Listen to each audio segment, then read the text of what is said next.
Hi, I'm the Mango, and over the past month, I've been working to give Boatham Town an extreme makeover. I've been finishing areas that couldn't be finished due to the season ending early, and expanding areas with loads of new buildings to explore. Last week, we built Scar's huge steampunk mega base, and the week before that, we worked on transforming Green's Midnight Alley. Today, we're going to be working on Pel's base, turning her starter base into a huge fishing village, and then moving on to transforming her mega base. After this week, we'll still have Mumbo's base and Impulse's bases left to transform, so make sure to subscribe so you don't miss those videos when they come out. Anyway, let's begin. As I just mentioned, we're going to be starting this episode with Pel's starter base. The first thing I decided to change up was the front door. I know this would probably anger her to see, but I found the door pretty difficult to use. I think Green would approve of this change. This episode, we're going to spend a lot more time on the starter base than usual, as I want to decorate this entire dock part of Boatham, and really bring it to life. Right now this area has a bunch of random builds in it, so I want to move a couple of things around and add a lot of new houses. As you can see, right now I was just focusing on adding a couple of small details to the houses to add my own style to it, adding in a small platform around the back, which will add a lot more of around the area later. For the flag on top of Pel's house, I thought it would be a fun idea to add her face onto it, to really make the area her own. To do this, I did have to make the house 2 blocks wide rather than 1, so that it would be symmetrical, but it was well worth it as I really like how the face turned out. I then went back to just editing some of the houses and cleaning up the farm area on the front of the house, as it was a bit broken. I also then went and added a scarecrow llama, as I thought it would fit the area well, considering Pel's love of llamas this season. As we go, we're also going to be adding a bunch of llamas all around the base. And that was it for the starter house, but as I mentioned, we're really going to be going wild with the rest of this area. We're probably only about 1% done with the docks. Moving on, the next already existing building we had to transform is this really cool tugboat that Pel uses as her store, named the Padlama Co. I'm not really going to be changing the build much as it already looks insanely cool. Instead, I decided to move it into the water. To do this, I just deleted it and cleaned up the terrain in the area, before pasting it down in the sky so I could add a bottom to it and clean up any copy terrain. From here, I just pasted it down in the ocean behind the giant hourglasses we made in the first episode. I want to add a large building which can work as an extension to the shop, as the paddle boat doesn't leave much room for barrels to be placed inside of. To do this, I needed to make some more space in the area, so I moved Impulse's starter house back by a few blocks, and then moved his candy store closer to Green's starter base. I didn't touch the designs of them yet though, as we'll be doing their transformations in Impulse's episode, so make sure to stay tuned for that. Once the land was emptied out, I edited the terrain a bit, adding in a much more sandy and rocky beach along the coast. From there, I then built up a dock which connects the tugboat to the mainland, with a huge platform left open for us to build the shop on top of. I also created this small dock off the side of it, which is where Pel can store her travelling llamas, which she planned to go around the server with, selling items to players. The shop was really difficult to build, as like with most of the builds in Boatham, it was my first time building this style. Pel's original starter base was designed to look like it was built into a boat, using the bottom half of a boat as a roof. I wanted to try and replicate this style into all of the houses in the village, using boat designs for the roofs, and we'll even be making a boat windmill later on. I added some banners to make it very clear that this is a store, and then built up a tall crow's nest with a flag coming off it, reminiscent of Pel's starter base. I made this flag slightly smaller though, so it wouldn't take away from her starter base.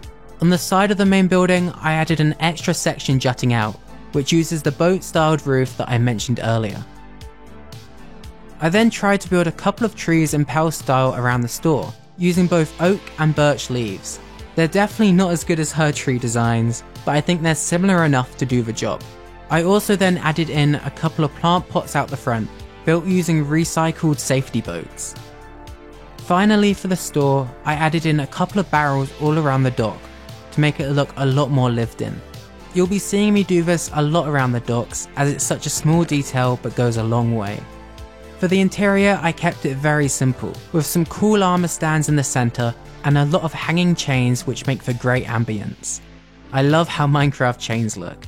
You can also walk right through the shop to get to the paddle boat at the back, which is where the more rare items could be sold. I'm very happy with how the shop came together. Moving on to the rest of the village, I marked out some pathways with gold blocks as placeholders, before switching it to a more stone-based path, with a couple of big tiles spread around. Once the path was created, I could then go and build up huge platforms above the ground, all on wooden stilts. Each of these will later contain a house or storage building, so you can get an idea now for the scale of the area. I wanted to make it the same kind of size as Scar's Swaggin area, so it would fit nicely in next to it. I then went around and I just added a couple more trees to make the area feel more natural, replacing the one I built in front of the sand timers during the first episode, as I didn't think it fit Pel's style. None of the houses are going to be too big around this area, apart from maybe the windmill. I started by creating this really cute house, which uses lots of coral on the roof, to make it look like the boat on the roof had actually been used in the path and recycled to make the house. From there, I started building up the second house, which would be slightly larger and slightly taller, with the center of the house including a bell tower to give it more character. I then built up a connected room on each side, using a lot of wood to make them fit the area, and I added some very small farms out the front just for decoration. The back room is where I ended up adding the boat roof, giving it a slightly more curved design to make it stand out. Talking about standing out, this next house is probably my favourite of them all.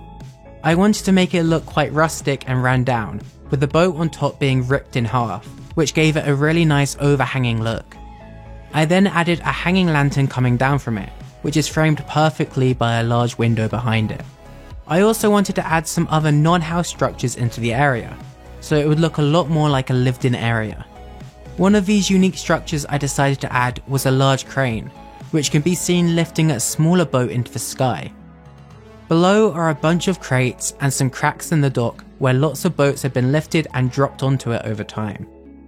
Moving to the back of the village, I knew I wanted to make a taller structure so it could be seen right from the entrance of the docks, and so I decided to make a really cool windmill. This would be built like the rest of the houses out of a boat. I created half of a boat positioned upwards, so the floor of the boat would be the front wall. For the blades of the windmill, I wanted to make them look like they were made out of sails, with the center which connects them all looking like it was made out of the ship's steering wheel. To make it look more like a building than a ship, I added a couple of windows and a door, and then added a staircase which leads up to it from the ground. As always, I then went and added a bunch of crates around it. From here, I wanted to just add a couple of finishing touches to the area, so I added a couple of fences around some of the pathways to clean them up, and then created an official entranceway to the docks, just to make the area feel a lot more enclosed. The entrance is very subtle, but it does the job. This is something I like to think Pel might have created if the season had gone on for longer, if she had more time to revisit the area and build up more structures over time. I think it looks pretty cool. From here, I went on and added interiors to all of the houses. I'll save you from watching all of them being made, as it was kinda boring, as they ended up looking pretty alike. As they're just meant to look like basic living and storage areas, I didn't want to go too wild with them. Finally, I added in some bunting around the area and even more crates. And that was it for the boat fishing village. Before moving on to the mega base, I'm going to spend a minute or two incorporating some of your comment ideas from the last episode. I saw that most people skipped this part of the video last time, but I really want to do it anyway, as I want this project to be as much mine as it is yours. The first idea I incorporated was from Cross, who suggested a lot of things, but the one idea I really liked was to add some propellers underneath the clouds to help make them look more steampunky. I ended up adding some under a couple of the clouds, using lots of copper like we did in Scar's episode last week. They fit in really nicely. The next comment idea was from Eddie1948, who suggested connecting the clouds with cables. To do this, I just built some large nails coming out the clouds and then connected them with long ropes of copper blocks. While they're not connected directly to the mountain, this would at least help the clouds stay together in the sky. Hamakaze suggested adding a horse stall, which I thought was a great idea considering it would be a long trek up the mountain, so there should at least be somewhere to leave your horse for the night. I just built this small stable on the side of the mountain which does the job. ConnorWood7477 suggested that I add more villagers around the base to liven it up. I added in quite a few around the living areas, and then also decided to add a bunch of cats in some more cozy looking houses. I'd really love to live there. I also added a couple of horses which were parked outside the factory. Finally, the Mango suggested that I add some candy to Impulse's sand timer. I'll be honest, I was going to include this when I transformed Pel's village, but the music ran out of time, so I thought I'd include it here. I used random concrete colours to look like gumballs, and can now say that the sand timers are finished. I don't want to keep messing with them anymore, because we've been touching these every single episode. And that's all. Make sure to leave a comment with any suggestions on this video, and you might be featured next week. Also, just a heads up, I have a Discord server. Please make sure to join it, there's an amazing community there, you don't want to miss it. And now, let's begin the Mega Base transformation.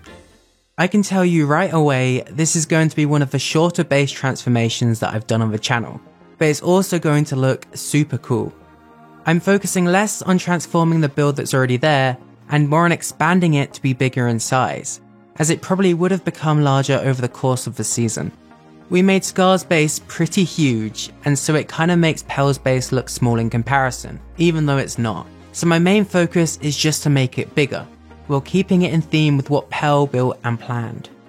The concept for this base is really cool. It's a mix between a castle and a lighthouse, and so I want to make sure I keep that theme going for the rest of the build, while keeping Pel's simplistic build style and gradients. As you can tell by now, I started by expanding the terrain, building up an extra 2 mountains for the base to sit on. I tried my best to replicate Pel's style with the terrain. I definitely didn't get it perfect, but the terrain will soon be covered up by the build, so that's fine. To expand the build, I copied the lighthouse that Pel built right near the build height, and instead of building upwards from the ground like you usually would, I'm going to be building downwards from the highest point of the build. This probably isn't a smart way to build, but it works. I tried to keep to the white, red and deep slate colour schemes that Pel had going, adding large and simplistic details to the walls. It ended up reminding me a bit of an oriental castle because of the colour scheme, which is an idea we'll expand on a bit later. Going downwards, I decided to create a huge ship, which would be in reference to the ship Lotus that Pel made on the original base. This would also help to tie it in with the fishing village that we made earlier. To get the shape right, I had to build it up layer by layer, which took ages. I'll be able to use this giant build as a central point for expansion. You won't actually be able to see much of a ship once the rest of the castle has been built around it. To hold the boat up, I built some huge arches which it can sit on. These would be visible from Cubs Canyon and offer a really cool view of the scale of the build from below. Before moving downwards anymore, I added a few details on the top of the ship section, including a small lighthouse tower and a large flag. As well as both of these details, I added in a small arch just to connect the top areas together. To make the build more easy to process, I did something I don't ever really do. I planned it out. Normally I just kinda build and see where it goes, but for this I built these huge cubes and rectangles of white concrete, and I added some basic roof designs on top. I could then go back and work on detailing each individually, while also adding in some smaller buildings attached to them and other designs like arches. I also mixed in a couple of towers around the area to fit in with what Pel had already built. There aren't really any specific really cool areas that stand out. Instead, all of the walls are pretty simplistic and similar, but come together very well to create a huge build. This footage really doesn't do a good job showing how long this took to build, but I spent days working on the details for the walls. It was really mind-numbing, but I think it was worth it. The hardest walls to make were the diagonal buildings that I added on. Finally, once I was done with the main building, I added some more chains coming down from the build like Pel had made, with one of the large chains going down to Scar's Swaggin area and the other going down to Cubs Canyon. These really helped to make the build look more grounded. With the main building done, I wanted to work on the surrounding area a bit more. To start with, I built an expansion to the expansion of the terrain that we just built, which the train track we created in episode 1 for Green's base could run along. For the tracks, I just used the same blocks as before, using anvils for the rails and dark oak wood for the slabs in between. I added some dirt under the tracks to make it look more worn, and then bone milled the area to make it blend in better with Green's base, which we added a lot of bone meal to as well. I also added in some trees around the area and some fungus growing from the mountain. One issue with this extra terrain was that it blocked off the abandoned train tunnel that we'd built under it, so I just expanded that cave a bit so you can still access it from below. Looking back over everything, I felt that the castle's block palette looked a bit flat, and so I just went back over everything, adding in a variety of very subtle gradients to just detail everything a bit more. As well as this, I changed the blocks for the chains from signed stone clay to instead be blast furnaces, which I felt looked a bit more solid and heavy. One thing Pearl made very clear while making her base was that she wanted to add a lot of vegetation and organics, and so I decided I'd add a huge tree out the front of it to fill up the empty space and just add a lot of life and colour to the build. It would also work as a good throw forward to season 9, where she built a giant alien tree. I didn't originally know what type of tree to make, but then I had the idea of making a blossom tree. As I mentioned before, I thought the architecture and colour scheme looked quite oriental, and so I felt that it might fit in well with the build. After building out each of the branches by hand, I used glass for the leaves as a placeholder, before switching them to pink glass and glass panes. I also mixed some alliums in with the leaves, and added some spore blossoms hanging down like falling leaves. At first I wasn't sure about if I liked the tree, as I thought it looked a tiny bit out of place, and so I decided to also build a second one which is far taller, growing from the back of the build. You'll be able to see a couple of the branches and leaves peeking over the top of the castle, to help tie it all together.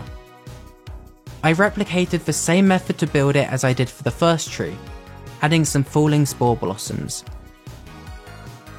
To finish the build up, I used gold blocks as a placeholder to create huge gusts of spore blossoms, which are blowing in the wind around the castle. I added some blowing across the front, and then I created a really nice design with them blowing around the tallest lighthouse. This really helped to just make the entire thing look really magical. I definitely took this build in quite a different direction than Pearl did, but I really like how it came together. I feel like it gives it a new life and helps it fit in more with the direction that we're going for Boatham. Moving on, the only thing left to do was the interior. Pearl has already finished pretty much all of the interior for the castle, and so I chose not to mess with it. I really loved exploring the interior that she had made. The amount of rooms she managed to build so detailed is pretty insane. One thing I did find though was a staircase down to an unfinished hallway. I quickly went to work fixing up the walls and giving it a similar design to the rest of her house. This hallway would attach to a large underground cavern. I just built up the terrain, trying to use a similar style to the exterior terrain that we made earlier, adding a lot more rocks though. I also added some vines hanging down from the roof using sunflower stems, and some giant glowing crystals on the walls. With this cave, there would now finally be a nice view from the inside patio. Before, you'd just be staring into the empty interior of the cave. To connect the cave to the base more smoothly, I built a small exterior section between the hallways and the cave. And with that, we were finished. If we manage to reach 5,000 likes, I'll do Mumbo's base next. I really do appreciate all of the support. Thank you so much for watching.